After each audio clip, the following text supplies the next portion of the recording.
എപ്പോഴെങ്കിലും മാളും ജോബിനും തമ്മിലുള്ള പിണക്കം സോൾവ് ആവുമ്പോ അപ്പുനെ കുറിച്ച് അങ്ങനെയൊക്കെ പറഞ്ഞതില് ജോബിനായിട്ട് എന്നെ സോറി പറയുന്ന അത് കോംപ്രമൈസ് ആക്കുമല്ലോ എന്നുള്ള സമാധാനത്തിലിരിക്കുകയായിരുന്നു ഞാൻ. പക്ഷേ പറഞ്ഞതൊന്നും തമാശക്കായിരുന്നില്ല എന്നറിഞ്ഞപ്പോ ഞാൻ ആകെ അപ്സെറ്റായി. എങ്ങനെയാ ഇയാൾക്ക് അപ്പൂനെ മാളുവിനെ പറ്റി ഇങ്ങനെയൊക്കെ ചിന്തിക്കാൻ പറ്റിയത്? അതും അവരുടെ റിലേഷനെ കുറിച്ച് A to Z അറിയാവുന്ന ഒരാൾക്ക്. ഞാനും അതേപറ്റി തന്നെ ആലോചിച്ചത്. അമല പറഞ്ഞു വെച്ച് നോക്കുമ്പോ അയാളുടെ മനസ്സിൽ കുറച്ചു നാളായി ഇങ്ങനൊരു സംശയം ഉണ്ടായിരുന്നിരിക്കണം എന്നെനിക്ക് തോന്നുന്നില്ല VP.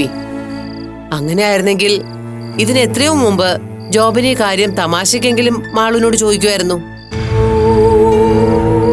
അത് മാത്രമല്ല, അപ്പവും മാളും തമ്മിൽ പിണങ്ങുമ്പോഴൊക്കെ അവരെ കോംപ്രമൈസ് ചെയ്യാൻ ജോബിൻ തന്നെ ആയിരുന്നില്ലേ എപ്പോഴും മുൻകൈ എടുത്തിരുന്നത്. അത്രയും ആത്മബന്ധം ഉണ്ടായിരുന്ന സ്ഥിതിക്ക് ജോബിന് ഇങ്ങനെയൊന്നും മനസ്സിൽ പോലും ചിന്തിച്ചിട്ടുണ്ടാവില്ല. ഇതൊക്കെ മറ്റേ പെൺകുട്ടി പറഞ്ഞു കൊടുത്തതാവും അയാൾക്ക്. ചിലപ്പോ അങ്ങനെയാവാ. ഒരു സ്ത്രീ, അതും സെയിം പ്രൊഫഷനിലുള്ള ഒരാള്, അതിനെ അങ്ങനെ എടുക്കാൻ പറയുമ്പോ അപ്പൂനെയും മാളുവിനെയും സംശയിക്കാൻ സ്വാഭാവികമായും ജോബിൻ തയ്യാറായിട്ടുണ്ടാവും. എന്നാലും ഡെയ്സിയുടെ മോനെ പോലെ ഒരാളിൽ നിന്ന് ഇത്രയും സബ്സ്റ്റാൻഡേർഡ് ആയൊരു ചിന്ത ഞാൻ ഒരിക്കലും പ്രതീക്ഷിച്ചില്ല.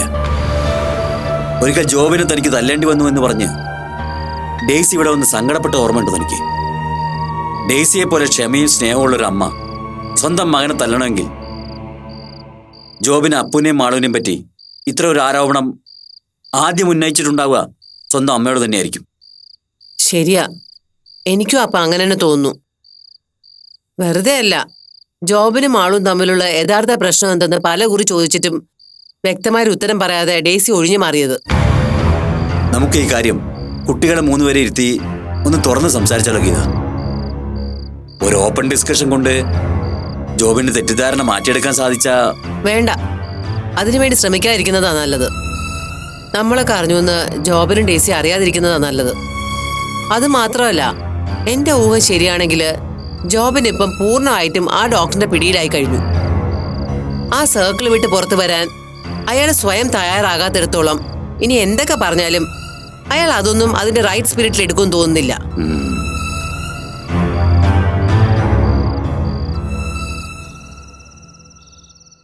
അലീന, താൻ കഴിക്കുന്നില്ലേ? വക്കീല് കഴിച്ചോ? ഞാൻ കുറച്ച് കഴിഞ്ഞിട്ട് കഴിക്കാം. എന്ത് പറ്റി? ആരുടെയോ കോള് വെയിറ്റ് ചെയ്തിരിക്കണം തോന്നുന്നുണ്ടല്ലോ. അതേന്നേ, ജോബിൻ പോയിട്ട് ഇതുവരെ കോളൊന്നും വന്നില്ല. അവിടെ എന്ത് സംഭവിച്ചെന്ന് അറിയാഞ്ഞിട്ട് ആകെ ടെൻഷനാ. വഴിയെ പോയ വയ്യാവേലി ഏണി വെച്ച് പിടിച്ചിട്ട് ഇപ്പരുന്ന് ടെൻഷൻ അടിച്ചിട്ട് വല്ല കാര്യമുണ്ടോ? ഇവിടുന്ന് പോയ കോലത്തിനാണ് ജോബിൻ ഡോക്ടർ വീട്ടിൽ ചെന്ന് കയറിയതെങ്കിൽ അയാളുടെ ഭാര്യയ്ക്കും അമ്മയ്ക്കും കാര്യം മനസ്സിലാവുന്ന കാര്യത്തില് യാതൊരു സംശയവും വേണ്ട. ഒരു പക്ഷേ ആ വീട്ടില് വലിയ കലാപം തന്നെ നടക്കാൻ സാധ്യതയുണ്ട്. വക്കീൽ എന്ന് ചുമ്മാതിരുന്നേ, വെറുതെ എന്നെ കൂടി പറഞ്ഞു പേടിപ്പിക്കല്ലേ. ഓ, തനിക്ക് പേടിയൊക്കെ ഉണ്ടോ? എന്റെ പൊന്നു ഡോക്ടറെ, തുമ്പിയെ കൊണ്ട് കല്ലെടുപ്പിക്കാൻ നോക്കരുതെന്ന് എത്ര പ്രാവശ്യം തന്നോട് ഞാൻ പറഞ്ഞതാ. ജോബിനാണെന്ന് തോന്നുന്നു.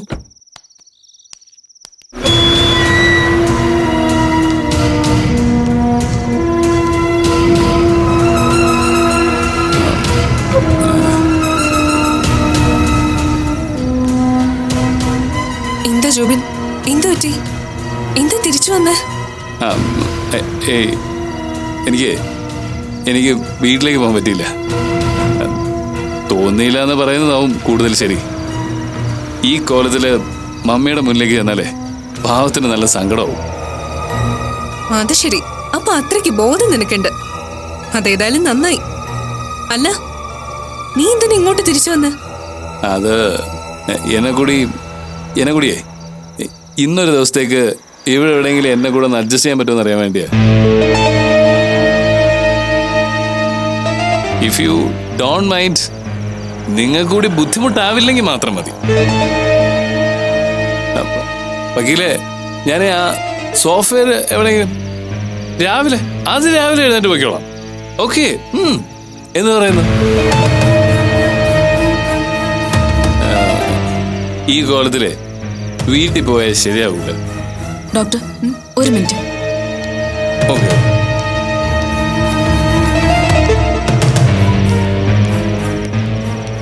ഇപ്പൊ എന്ത് ചെയ്യും വക്കീലെ? ഈ കോലത്തില് അവനെ വീട്ടിലേക്ക് വിടാതിരിക്കുന്നതാ നല്ലത്. നല്ലത് അത് തന്നെയാ. പക്ഷെ തുറന്നു പറയുന്നുണ്ട് അലീനയ്ക്കൊന്നും തോന്നരുത്.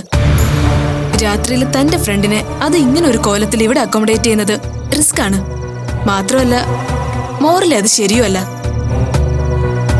അതുമാത്രമല്ല ഈ വീട്ടിൽ അയാൾ ഹാൾട്ട് ചെയ്യാറുണ്ടെന്ന് ജോബിന്റെ വൈഫ് അറിഞ്ഞ സ്ഥിതിക്ക് രാത്രിയിൽ അയാളെ കാണാഞ്ഞിട്ട് അയാളുടെ ഭാര്യയോ അമ്മയോ ഇവിടെ അന്വേഷിച്ചു വന്നാലുള്ള അവസ്ഥ ഡോക്ടർ ഒന്ന് ആലോചിച്ച് നോക്കി.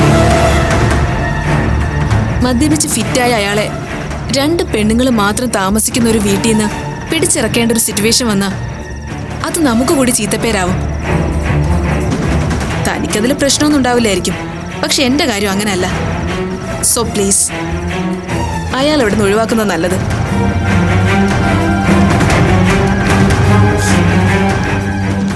ജോബിൻ, സോറിഡാ.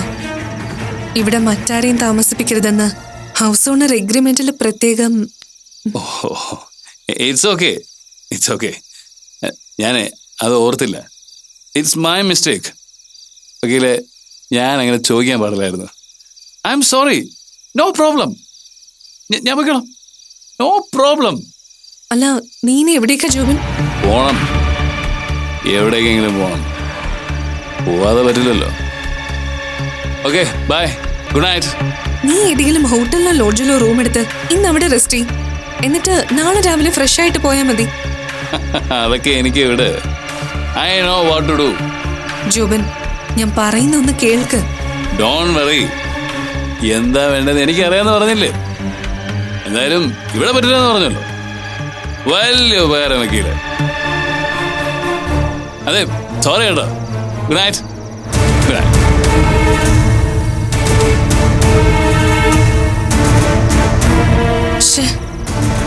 ആകെ അലമ്പായല്ലോ വക്കീലെ.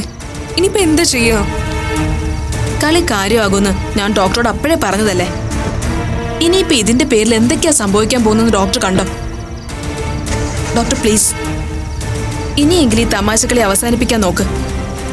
അയാൾ അയാളുടെ ലൈഫ് വെച്ച് ഇപ്പൊ കളിക്കാൻ തുടങ്ങിയിരിക്കുന്നത്. ഇനി ഇത് മുന്നോട്ട് പോയാൽ ഇത് ആരുടെയും കയ്യിൽ നിൽക്കാതെ വരും. പറഞ്ഞേക്കാം.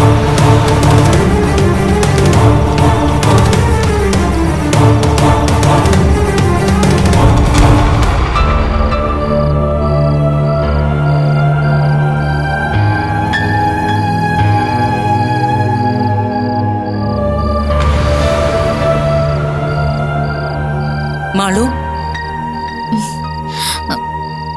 എന്തു പറ്റി നിനക്ക്? ഞാൻ വെറുതെ എന്തൊക്കെയോ ആലോചിച്ച് കിടന്ന് ഉറങ്ങിപ്പോയി. ജോബിൻ ഇന്ന് വരില്ലാന്ന് പറഞ്ഞത് ഉറപ്പാണോ മാളു? അതോ അന്നത്തെ പോലെ 2 പേരും കൂടി എനിക്ക് സർപ്രൈസ് തരാനുള്ള പരിപാടിയൊന്നും അല്ലല്ലോ? അല്ല ആന്റി, മിക്കവാറും വരാൻ ചാൻസ് ഇല്ലെന്ന് തന്നെയാ പറഞ്ഞത്. എങ്കി നീ വാ, വന്നു വല്ലതും കഴിക്ക. എനിക്കൊന്നും വേണമെന്നില്ല ആന്റി. ആഹാ, അത് കൊള്ളാലോ. പിന്നെ ഞാൻ എന്തിനാ ഇതൊക്കെ കഷ്ടപ്പെട്ടുണ്ടാക്കിയത്?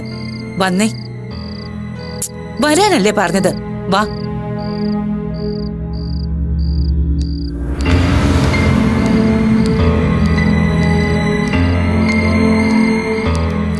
ആ, ഞാൻ കരുതി വിളിക്കാൻ പോയ ആളെ ഞാൻ അങ്ങോട്ട് അന്വേഷിച്ചു വരണമെന്ന്. ആ, എന്നതാ കൊച്ചേ, നിനക്ക് വിശപ്പും ദാഹമൊന്നുമില്ലേ? വേണ്ടാന്ന് പറഞ്ഞു ഒഴിഞ്ഞു മാറാൻ നോക്കിയതാ. ഞാൻ കൈയോടെ പിടികൂടി കൊണ്ടുവന്നതാ. ഇരിക്കെ. ആന്റി ഇരിക്കെ, ഞാൻ വിളമ്പാം. വേണ്ട മാളു, നീ ഇരിക്കെ, ഞാൻ പിന്നെ കഴിച്ചോളാം. അത് വേണ്ട. എന്നും ആന്റിയല്ലേ ഞങ്ങക്ക് വിളമ്പി തരുന്നത്. ഇന്ന് ഞാൻ വിളമ്പാം. കഴിക്കേ, ഇരിക്കെ. ആ, അങ്ങനെ ഓരോ നല്ല കാര്യങ്ങൾ ചെയ്ത് ശീലിക്കു വച്ചേ.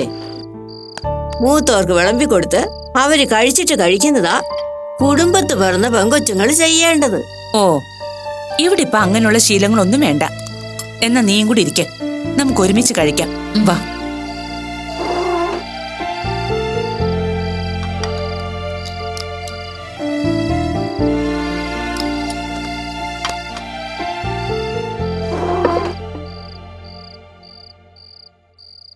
ഇപ്പൊ ജോക്കുട്ടനോടുണ്ടായിരുന്നേ എന്ത് സന്തോഷായേനെ. അവനെ അങ്ങനെ വിട്ട പറ്റില്ല മാളു. അവന്റെ കാര്യത്തിൽ നീ കുറച്ചുകൂടെ ഒന്ന് ശ്രദ്ധിക്കണം. അതിനാദ്യം ഇവള് നേരെ ചൊവ്വേ നിക്കാൻ നോക്കണ്ടേ? ആ, അവന്റെ കാര്യങ്ങൾ അന്വേഷിക്കുന്നതിനേക്കാളും ഇവൾക്ക് താല്പര്യം മറ്റു പലരുടെയും കാര്യങ്ങൾ അന്വേഷിക്കുന്നതല്ലേ? അപ്പോ അവനും തോന്നുന്ന പോലെ നടക്കുന്നതിന് കുറ്റം പറയാൻ പറ്റുമോ? അമ്മച്ചി ഇവളെ കുറ്റപ്പെടുത്തുന്നത് എന്തിനാ? ഇവളുടെ ഭാഗത്ത് തെറ്റുണ്ടെന്ന് എനിക്ക് തോന്നുന്നില്ല. സാരല്ല ആന്റി, അമ്മച്ചനെ എന്ത് വേണമെങ്കിലും പറഞ്ഞോട്ടെ, എനിക്കതൊന്നും വിഷമാവില്ല. കേട്ടോ അമ്മച്ചി, എല്ലാവരുടെ ഉപദേശം സ്വീകരിച്ച് ഞാൻ നന്നാവാൻ തീരുമാനിച്ചു. ഇനി മുതൽ എന്നെക്കുറിച്ച് ഇവിടെ ആർക്കും ഒരു പരാതി ഉണ്ടാവില്ല, പ്രത്യേകിച്ചും അമ്മച്ചിക്കും അമ്മച്ചിയുടെ ജോക്കൂട്ടിനും. പോരെ? പരാതി ഉണ്ടാകാതിരിക്കണമെങ്കിലേ നിന്റെ വേണ്ടാത്ത കൂട്ടുകെട്ടൊക്കെ ആദ്യം അങ്ങ് നിർത്തണം. കല്യാണത്തിന് മുമ്പ് കൂട്ടും കൂടി കുട്ടിയും തട്ടി നടന്ന പോലല്ല. അതിനുശേഷം കുടുംബത്തെ കാര്യങ്ങൾ നോക്കി നടത്താനുള്ള ശക്തിയും ബുദ്ധിയും ഉണ്ടാവണം പെങ്കൊച്ചുങ്ങൾക്ക്. അമ്മച്ചി പറഞ്ഞ ശരിയാ, വേണ്ടാത്ത കൂട്ടുകെട്ടൊക്കെ ഞാൻ ഒഴിവാക്കാൻ തീരുമാനിച്ചു, പ്രത്യേകിച്ചും അപ്പമായിട്ടുള്ള കൂട്ടുകെട്ട്. നേരാണോ കൊച്ചേ? എന്നാ നീ നിന്റെ കുടുംബം രക്ഷപ്പെടുന്ന കൂട്ടിക്കും. നമുക്ക് പറ്റിയ തരവും തണ്ടിയും ഒന്നും അല്ലത്. വെറുതെ പേരുദോഷം കേൾപ്പിക്കാൻ എന്നാത്തിനാ അങ്ങനെയുള്ളതിനൊക്കെ തലയിലേറ്റ് നടക്കുന്നേ? പെട്ടെന്നെന്താ നിനക്ക് അപ്പുവിന്റെ കാര്യത്തിൽ ഇങ്ങനെ തോന്നാൻ? ജോബിൻ വല്ലതും പറഞ്ഞോ? പറ. ഏയ്, ഡോക്ടറിനെ നിർബന്ധിച്ചിട്ടൊന്നല്ല, ഇത് ഞാൻ സ്വയം എടുത്ത തീരുമാനം. എന്തായാലും അപ്പൊ ഇനി ബാംഗ്ലൂരിലേക്ക് ഷിഫ്റ്റ് ചെയ്യും. അവിടുന്ന് ട്രീറ്റ്മെന്റും സ്റ്റഡീസും ഒക്കെ കഴിഞ്ഞ് എബ്രോഡ് കടക്കാനാ അപ്പ ശ്രമിക്കുന്നത്. അപ്പ എന്തായാലും ഒരു ബ്രേക്ക് എടുക്കണമല്ലോ, അതല്പം നേരത്തെ ആവാന്ന് കരുതി. നിങ്ങൾ തമ്മിൽ എന്തെങ്കിലും പ്രശ്നം ഉണ്ടായോ മാളു? ഏയ്, അങ്ങനെ വഴക്കും പിണക്കമൊന്നും ഇല്ല ആന്റി. ഞാനും അപ്പം പരസ്പരം ആലോചിച്ചെടുത്ത തീരുമാനം ഇത്. ഇനി ഞങ്ങളുടെ ഫ്രണ്ട്ഷിപ്പ് കാരണം ആർക്കും ഒരു പ്രശ്നം ഉണ്ടാവണ്ട. എത്രമാത്രം സങ്കടപ്പെട്ടിട്ടാവും രണ്ടുപേരും ഇങ്ങനൊരു തീരുമാനം എടുത്തതെന്ന് ആന്റിക്ക് ഊഹിക്കാം മോളെ. എന്നാലും അത് നല്ലതാണെന്നേ ആന്റി പറയൂ. അങ്ങനെ ഒരു സൗഹൃദത്തിന്റെ പേരിൽ നിങ്ങൾക്ക് നിങ്ങളുടെ ഫാമിലി ലൈഫ് നഷ്ടമാക്കാൻ പാടില്ല. ജോബിനൊരു പാവാ മോളെ. ദേഷ്യം വരുമ്പോ എന്തെങ്കിലും പിടിവാശി കാണിക്കുമെന്നല്ലാതെ ഉള്ളിലൊന്നുമില്ല, ശുദ്ധനാ. അതെനിക്കറിയാലോ ആന്റി, അത് മനസ്സിലായതുകൊണ്ടല്ലേ ഞാൻ ഇങ്ങനൊരു കോംപ്രമൈസ് ചെയ്യാന്ന് വെച്ചത്. ഡോക്ടറുടെ സന്തോഷം എനിക്ക് ഏറ്റവും വലുത്. അയ്യോ, ജോക്കുട്ടിന്റെ കാര്യം പറഞ്ഞപ്പോഴാ ഒരു കാര്യം ഓർത്തത്. എന്റെ ഗുളിക പൊട്ടിച്ച് കുപ്പിയിലിട്ട് തരാതെയാ അവൻ പോയേക്കുന്നത്. ഓ, അമ്മച്ചിക്ക് സ്ട്രിപ്പിൽ നിന്ന് ടാബ്ലറ്റ് പുറത്തെടുക്കാൻ അറിയില്ല. അമ്മച്ചി എങ്ങനെയൊക്കെ ശ്രമിച്ചാലും ടാബ്ലറ്റ് ഒന്നീ താഴെ പോകും, അല്ലെങ്കിൽ പൊടിഞ്ഞു പോകും. അതുകൊണ്ട് കഴിക്കാനുള്ള ഗുളികകളെല്ലാം ഒരുമിച്ച് പൊടിച്ച് ഒരു ചെറിയ ബോട്ടിലിൽ സൂക്ഷിക്കുക പതിവ്. സാധാരണ ആ പണി ജോബിനാ ചെയ്തു കൊടുക്കുന്നത്. അത്രേ ഉള്ളോ? അമ്മച്ചി വിഷമിക്കണ്ട, മരുന്ന് ബോട്ടിലാക്കി തന്നാ പോരെ, ഞാൻ ഏറ്റു. എന്നാ നീ കഴിച്ചേച്ചേ എന്റെ മുറിയിലോട്ട് വാ. ദേ വരുന്നു. ആ, നീ മതിയാക്കിയോ മള്ളു? മതി ആന്റി, വിശപ്പ് തോന്നുന്നില്ല. ഞാൻ പോയി അമ്മച്ചി കഴിക്കാനുള്ള മരുന്ന് എടുത്തു കൊടുക്കാം.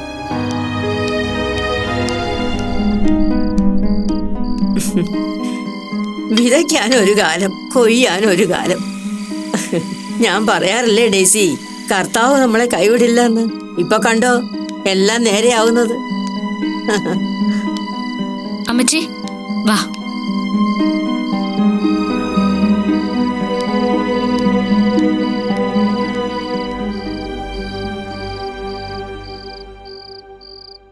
എവിടെ അമ്മച്ചി ടാബ്ലറ്റ്?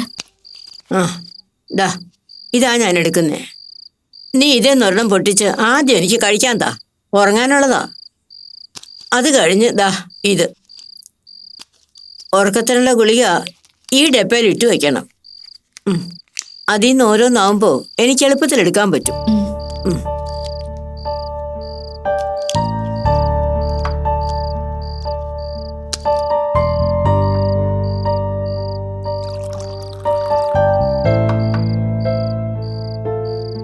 അമ്മച്ചി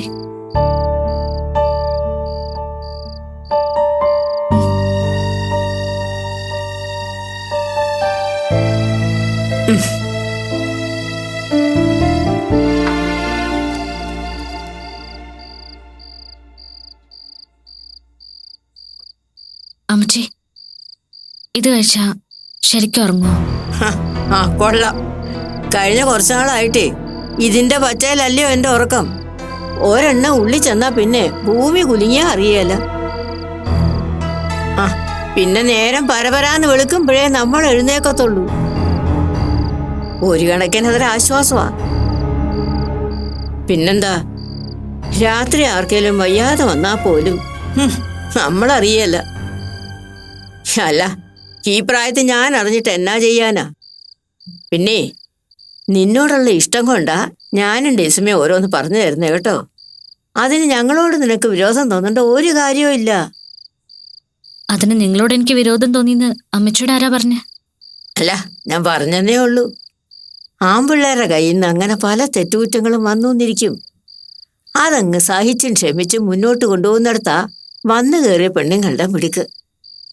അങ്ങനെയൊക്കെയുള്ള കുടുംബങ്ങളിലെ സമാധാനവും സന്തോഷവും ഉണ്ടാവുള്ളൂ. ഞാനും അങ്ങനെയൊക്കെ ആവാനുള്ള ശ്രമത്തിലാ അമ്മച്ചി. ആ, അങ്ങനായ നിനക്ക് കൊള്ളാം.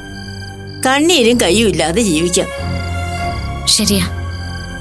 ഇനി അങ്ങോട്ട് ഒരു ദുഃഖങ്ങളില്ലാതെ നോക്കേണ്ടത് എന്റെയും കൂടി ആവശ്യം അമ്മച്ചി. അങ്ങനെ വകതിരോട് ചിന്തിക്കു വച്ചേ. അതുകൊണ്ട് നിനക്കും ഈ കുടുംബത്തിന് നല്ലതേ ഉണ്ടാവൂ. അല്ലാതെ താൻ പിടിച്ച മുയലിന് 3 കൊമ്പെന്ന് പറഞ്ഞാ ആരും എങ്ങും എത്താനും പോണില്ല. എനിക്ക് മനസ്സിലായി. കർത്താവേ, ഇപ്പോഴെങ്കിലും ഈ കൊച്ചിന് നല്ല ബുദ്ധി കൊടുത്തല്ലോ. അമ്മച്ചിക്ക് ഉറക്കം വരുന്നെങ്കിൽ കിടന്നോ? അതെങ്ങനാ? ലൈറ്റ് കിടന്നാ എനിക്ക് ഉറക്കം അങ്ങോട്ട് ശരിയാകത്തില്ല. എന്നാ ഒരു കാര്യം ചെയ്യാം, ഞാനിത് എന്റെ മുറിയിൽ കൊണ്ടുപോയി കുപ്പിയിലാക്കാം. എന്നിട്ട് രാവിലെ ഇവിടെ കൊണ്ടുവച്ചാ പോരെ? ഓ, എന്നാലും മതി. എന്നാ പിന്നെ അതാ നല്ലത്. ഉള്ള ഉറക്കം കളയണ്ടല്ലോ. രാവിലെ തന്നെ ഇങ്ങ് കൊണ്ടുവയ്ക്കണേ. എന്തിനാ? രാവിലെ അമ്മച്ചിക്ക് എന്തായാലും ഇത് വേണ്ടല്ലോ. എന്നാൽ ഇത് ഇവിടെ ഇരിക്കുന്നത് ഒരു ബലവാ. അല്ല, അതെന്നാത്തിനാ നീ നിന്റെ മുറിയിൽ വെച്ചേക്കുന്നേ? എനിക്ക് വേണ്ട, ഞാൻ രാവിലെയും കൊണ്ടുവന്നോളാം. ആ, എന്നാ നീ ചെന്ന് കിടന്നുറങ്ങാൻ നോക്ക്. ചെറുക്കൻ ഇന്നിന് വരാൻ പോകുന്നില്ലല്ലോ. ശരി, പോയി കിടന്നു. ശരി അമ്മച്ചി, അമ്മച്ചി കിടന്നോ. ആ, പോകുമ്പോ ആ ലൈറ്റ് അണച്ചേച്ചേ കതകും ചാരിയേക്ക്.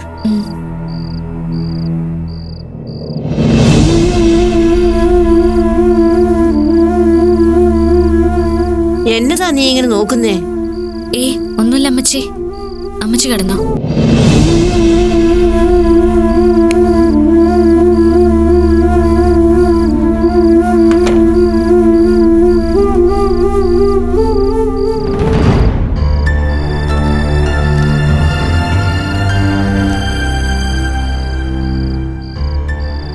ആന്റി കിടക്കുന്നില്ലേ? കിടക്കാം. പിന്നെന്താ ബൈബിളായിട്ടിരിക്കുന്നേ? ഏയ്, പ്രത്യേകിച്ചൊന്നുമില്ല. മനസ്സിന് നല്ല സുഖം തോന്നുന്നില്ല. അതുകൊണ്ട് കുറച്ചു നേരം പ്രാർത്ഥിച്ചിട്ട് കിടക്കാന്ന് വെച്ചു. നീ കിടക്കാറായില്ലേ? ആ, ആയി. അമ്മച്ചി പറഞ്ഞത് ചെയ്തു കൊടുത്തോ?